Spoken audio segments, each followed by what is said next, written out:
Steve Robinson graces us with his presence, and he is here once more.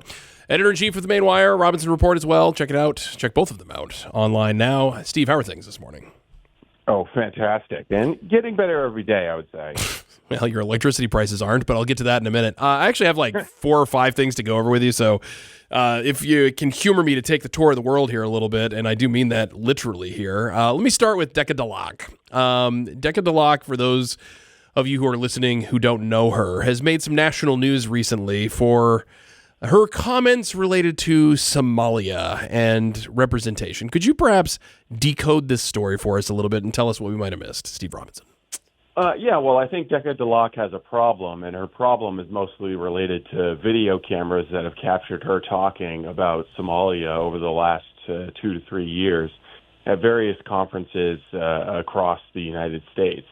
And I think in this race, there seems to be a breaking of the shroud of political correctness, speaking about the gubernatorial race. And there are Republican candidates on the legislative side and the gubernatorial side who are finally ready to question whether it's appropriate for a state elected official to openly prioritize Somalia over the United States. And in her comments, Decca DeLocke has talked about how Somalia is her number one priority, how Somalia elected officials in the United States should be focused on the interests of Somalia. And she's been very clear, both in the English language and in her native language, about her identity as a Somalian first and the fact that she prioritizes the interests of her home country. So I think that this is going to be a problem for Democrats. They appear so far to be a knee-jerk defending her. And again, this isn't just some, random South Portland mayor. Decca DeLocke has served multiple terms in the state legislature. She's on the Appropriations Committee. She was the founder of the Office of New Americans, which the governor helped create. One of her best friends, Tarlan Amadov, was appointed to be the director of the Office of New Americans. And Decca DeLocke also served as the assistant executive director of Gateway Community Services, which is a Portland-based nonprofit that has been credibly accused by a former employer of defrauding MaineCare. So she's at the center of the nonprofit industrial complex here in the state of Maine, and she's also at the heart of the Democratic Party. And Bobby Charles, a Republican candidate for governor, has been very prominently questioning whether or not it's appropriate for a state of Maine elected official to be openly prioritizing an African country, which, in full disclosure, isn't really a country. It's just a hodgepodge of semi-autonomous clannish states. They're always at war with each other and sometimes have pretend elections, whether that's appropriate. And Democrats at this point seem to be just defending her as almost a knee-jerk reaction of political correctness. What is the defense? Is it basically that? Is it like basically you're racist for suggesting that? That's the very low IQ, smooth brain defense of the left for everything. Is you're racist, but.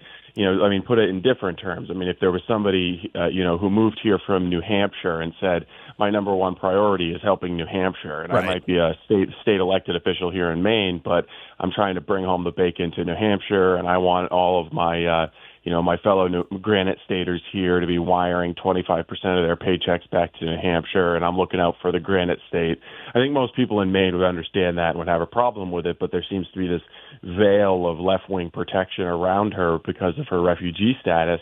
And I think finally, the country is turning a corner around this PC, pins and needles, walking on eggshells thing. And a lot of that credit for that here in Maine, at least, is due to Bobby being able to break through and openly criticize DeLocke for comments that I think in any other context would be kind of offensive to anybody in Maine who's paying taxes. Steve Robinson joining us, as he does on Mondays, and to continue our tour of the world here. I had a number of listeners who asked me for you to explain Maddie Daughtry's $500,000. Could you perhaps bring some clarity to that story as well, Steve Robinson? Yeah, what's confusing about it? She's one of the highest-ranking politicians in the state of Maine, so of course she's going to get $500,000 in taxpayer money. So keep working and paying taxes, suckers, because you need to subsidize the politicians' businesses. This actually goes back to a COVID-era program The Financial Authority of Maine, the FAME as it's called, was given some money to process two programs, the Thrive Maine programs. There was Thrive 1, which was a kind of a first-come, first-serve. If you're a business that's been affected by COVID, you apply for this program, and they're going to give you a bunch of money to, help get you through. Basically, if you've been negatively impacted because the governor has shut down the state and is stomping on your business, come get some money from the taxpayers. That program was, drastically oversubscribed. Not everyone who applied got money. And then there was a second round of programming. This was Thrive Maine 2. This was supposed to support businesses that had plans to grow. It was supposed to be geared towards the manufacturing sector, towards some of the sectors that the state has focused on growing in the future. And Maddie was one of the people who applied for a $500,000 loan for Moderation Brewing, which is based in Brunswick. And she won. What a remarkable stroke of luck. According to the communications director for FAME, who I talked with, there was an application process, there was a scoring criteria, and 3 people approved Moderation Brewing's application, and only one of the identities would be revealed to me. He told me that the two other people who signed off on her application were not government workers, were not FAME workers. They were private contractors. And right now, FAME is refusing to identify 2 out of 3 of the people who approved $500,000 to Moderation Brewing Company, which at the time, according to their other application for a PPP loan, had only three employees. So $500,000 to a 3-person business, that's quite a big chunk of change. And the anonymous identities of the 2 people who helped them get that money also raises another question. Were these individuals involved in other political activities? Did they perhaps have business before the Maine State Senate at the time that Maddie Daughtry would go on to be president of the Senate? You'd have to think that there'd be some loyalty to Senate President Daughtry, and Senate President Daughtry would have some loyalty to the figures who helped her get $500,000 for her 3-person beer company. I also happen to know a number of people who also applied for Thrive Round 2 grants and did not get them. And they are, I guess, to underestimate it, they have some questions and some concerns about the priorities of the state government, considering that a beer company was awarded $500,000 when they went without. Steve Robinson joining us. If I can get to one more here, probably before we have to let you go, Steve. We obviously have been keeping tabs on that story about Old Orchard Beach and the officer that was hired there that, of course, had the ICE intervention for. He's now being held in prison, and the back and forth between the federal government and Old Orchard Beach in terms of the explanation for how this happened and why has been entertaining, to say the least. It seems like Old Orchard Beach has been basically trying to shove all of the blame off into the feds for not only the E-Verify system, but for basically everything else. They're saying basically you should have gone a lot deeper in your investigations into this person. Tell me what we know as of right now, Steve. Well, I mean, it kind of looks like the Spider-Man meme at this point where everybody's pointing at each other. It does seem like initially ICE arrests the guy and puts all the blame on the Old Orchard Police Department.